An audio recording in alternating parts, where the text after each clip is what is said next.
establishing just, and we just saw Geno Smith have late career success in Shane Waldron's offense. I believe with better weapons than the Seahawks have. That's no shade to DK Metcalf, but yeah. I thought the Bears receiving core. Yeah, no, he's set up for success, and I think there's also the factor that people just hate Caleb Williams, and that spreads around enough that people get this idea in their head that he's not a good quarterback just because they don't like him or because they've been watching too many clips hating on him or because once someone gets a ton of hype it becomes popular to hate on him. So I do think that that it's a fade to public play as well to actually ride with Caleb Williams because of the amount of hate he's got. A couple totals that he's on, or that's listed out for him. I believe the prop is $34.50 per FanDuel. Am I reading that right? Yeah, I think that sounds right to me. Which is what? That's 200 and 5 yards. 205, yeah. I mean, if you account for a couple of games of injury, that probably rises to 230 a game, which is the average for most quarterbacks in the NFL. I mean, that's still very attainable. Absolutely.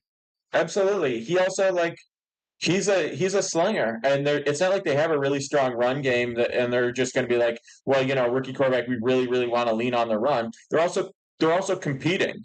Like they are, I think, slightly favored to make the playoffs. So that's the expectation, is to make a run on the playoffs. He's not going to be babied in this spot. They're not going to keep him from taking having an aggressive approach. 230 a game, yeah. Missing 2 is probably even like you probably expect. I would say 220. I'd say he misses 1.5 games is probably like a reasonable expectation. Obviously, you never know, but yeah, I think that's incredibly attainable. And this is a guy I faded Bryce Young on draft night last year, and that was the easiest one ever. So I'm not saying it's a gimme on rookie quarterbacks, but this is a situation where someone can absolutely succeed, and the tools are absolutely there. You give me anyone with those tools in that offense, I fully expect it.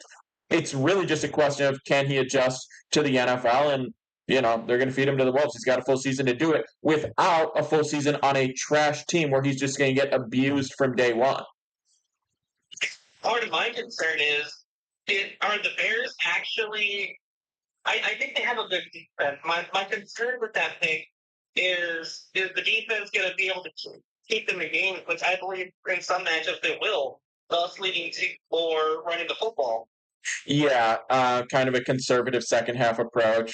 I can see that. I also, with a mobile quarterback, though, sometimes we're going to see a little bit of like a rollout and dump off option. I think especially rookie quarterback, you give him a lot of short pass options. And when I watched him at USC, one thing I really like about him is how quick and smooth his release is on the short passes. So I think their conservative approach will probably feature a lot of that, like quick reads, quick dump offs, quick screen pass sort of action. And I think they have an offense here where they can take advantage of that well. So I don't see it being like significantly above or below average in terms of how often they're going to be running the ball. But I think he gets more attempts than your average rookie quarterback. Completely agree. Yeah, so I like that too. Like I said, I haven't finalized all the futures I'm going with, but I do like that. We got someone in the chat here, JP, saying you don't know anything about football. He said about 16 times since we started this conversation, but hasn't given us any reason to do this. So I don't know if it's just another Caleb Williams hater or if there's something specific JP wants to weigh in here that he disagrees with. But I'm with you on this, Good. I think that's a good read. And I also think there's good value on the line because of how much people want to fade him and take the under. I also don't think, this is going to sound crazy, I don't think the average, very average bettor has fully adjusted to the fact that we play 17 games in a season. I think they see numbers and the numbers stand out to them and they don't even break down the math of how many yards a game that is. I genuinely think that people were talking about, I heard conversations about passing yards that people were putting up in the last couple of years without even a single acknowledgement for the fact that they're playing 7% more games. So we're talking about a little more receivers. I don't even think a 1,000-yard receiving yard is even that impressive. That's 7 games. That's right. That's 60 a game. That's 58. That's crazy. Yeah, exactly. 1,000 yards is basically 940 yards. again, people, the way they talk about it, people haven't adjusted. So I don't think you would ask the person how many games in the season. They know it's 17, but when people see a line, they just, most people, because I'm here talking to bettors every single day, most people see just eye a line like that feels light, that feels low, that feels high, whatever. It's just based on that. All right, I'm going to drop my second pick for you. Let's hear it. And it's going to come off as a homer pick, but I'm thinking Kansas City over 11.5. Okay. Aside from it being where your heart is, what's your thought on that? You just think that's a low number? I a low number. Historically speaking, we like to assume the Chiefs are going to take a step back, and I'm trying not to be as biased as possible because I'm a huge Chiefs fan. But just stepping back, kind of look at it, the Chiefs have hit this line more often than not. And in their quote unquote rebuild year last year, they had, I think, 11 wins. Yeah. And he still made run of the playoffs, although, I mean, that doesn't really affect the Super Bowl at all. But, I mean, if you look at the schedule, outside of the first couple weeks, it's really attainable. Ravens, Bengals, and then we face a team, Falcons, Chargers, 49ers will be a tough one. Raiders, Buccaneers, Broncos, Bills, Panthers, great. The Texans, the Niners, and the Bills are really toughest teams after that. And Yeah. so we're taking the Ravens, the Bengals, the Niners, the Bills, and the Texans. Those 5 good teams that we play, we're going to win. Look at those. So I love the total there. I think, and the team's coming back. Yeah, it's I don't hate that number either. If I'm gonna say concerns about the Chiefs, or like a downgrade from last year, I don't really see anything that stands out. I mean, I know it's another year older for Kelsey, but he didn't really get banged up too hard in the past year. Um, I don't really see a reason why they should be a much different team from this past season. Uh, I think that's valid. I think the Chargers might. What I wonder is how they perform within the division. Are the Chargers are going to be better than last year? I would like to think. I mean, not great necessarily, but better than last year. And they've had a couple tight games. At some point, I think you see a little bit of improvement from the Raiders. So I would say maybe they drop one game in the division that you don't expect to see. But sorry, say that. It happens every year. Kansas City always somehow seems to lose one of those in-division games. Yeah, and that's just how it goes. That's the division. That's getting used to people. Yeah. But yeah, I don't think that's a bad play. I would say, is that even money you're getting on or minus 110? It's just a minus 110 play. I wouldn't drop more than a unit on it. I mean, like I said, for me, it's not as much about the players. For me, the differences in the roster between this year and last year. For me, I think it's a light bet. I think we have 5 tough opponents. I think worst case scenario, we win 2 of those. We're going to lose a game we should, and that's bound to happen. That's the NFL. And I think the total will land somewhere around 12 or. Yeah. No, I think that's pretty fair. I mean, they won 11 last year after losing a few games that you're stunned to see them lose. So I think that's pretty fair. Even if they do start slow because of the beginning schedule, that's also kind of the nature. You got veterans that know what it's like to go deep, and can kind of step it in and close out a season well. So I think that's actually good value. I'm not against you on that. All right, I will drop my last pick, and this is a bit of a spicy one. All right, let's hear it. Green Bay to win the division plus 195. Okay, that's interesting. I don't hate. I am very very torn, but at plus 195, I don't hate it. Um, I yeah, I'm just me personally. I'm tough making a read on Jordan Love, but I want to hear what you think about this. That's kind of where I am. I don't really know how to read Jordan Love, but if we're looking at it in the first full season, he did enough to win the division last year. I think a couple fluky things went out of out of the control. They beat a lot of good teams, including my Kansas City Chiefs. I think the Lions are bound for a little regression. At least that's the expectation. I don't think they're all 13 games. I think they're in the part. When historically LaFleur has taken these lower bubble rosters and he's up with them. I don't know. I guess there's not really a whole lot of reasoning other than I just expected to maintain the normalcy of winning somewhere between 11 games and on Lions regression. Yeah, no, the Lions aren't winning 13 games. That I definitely agree with, and I also think that you have. I know everyone loves Dan Campbell, but I think you have a better coach on Packers, and I think that kind of Yep. compounds year over year, especially in the division. So if the Packers take if the Packers split that series, it's 1-1. Then I think the fact that you're getting plus 190 on them to win the division makes it decent value. If they take two, they win the division.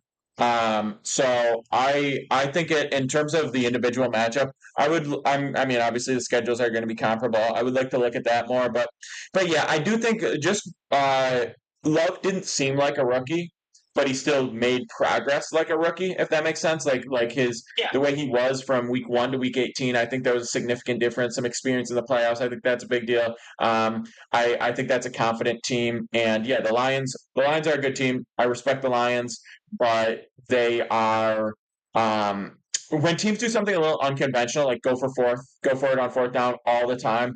I think that the advantage of that wears down a little bit over time. I think that there's ways that they people are prepared against them that grows over time. Kind of similar to the Eagles with the tush push, how that kind of started to catch up to them a little bit. So I think there's reason for the Lions regression aside from just the fact that like yeah, no team is projected to win 13 games. You don't expect that, of course. Yeah. So yeah, I think the value's there. I think at plus 190, I think the value's definitely there. All right. Now, what is it? Week 10, I think it is. Kansas City at Buffalo. Who do we think there? Kansas City, Buffalo. I am just seeing between now and then. I'm actually taking a quick little trip to Saudi Arabia to try to raise some funds from the Live guys to see if I can get if I can put a nuke down on the Bills money line on this play. That's how I'm feeling. If I'm being honest, it wouldn't shock me if the Bills take that game, especially in Orchard Park. The Bills always get the regular season, but it always turn back around. Yeah, it almost if the Bills lose that game, I might actually be like okay with that. Just given given the recent trends, but yeah, it'll be good. It'll be good to play them at home again because that was it's the last time I was there. It does seem like every game has been an arrow except for this last playoff game. So Yeah. No, we got it. We got to get Taylor Swift back to Buffalo. I know that she's performing in Toronto right before then. So well, yeah, I mean the NFL coordinated this whole thing around her tour. right, right. All right, B, that's all the picks I got for you today. Keep rocking the Mlb Plays. Keep banging them out, bro. Oh yeah. All right. We'll be back in action shortly. I'll talk to you soon. All right, sounds good, B. Cheers. All right, gang. We will be bringing back the Collins a little bit more to come by, but what are people saying? We just got the over on Kansas City, the Packers to win the division. We got the over on Caleb Williams pass yards, and did I miss one? No, those were the three plays. Those were the three plays that we just got.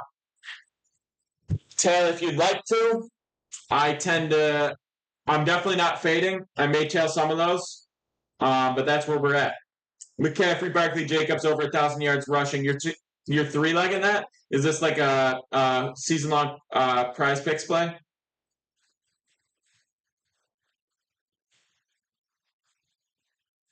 I don't know about Barkley. I don't know, man.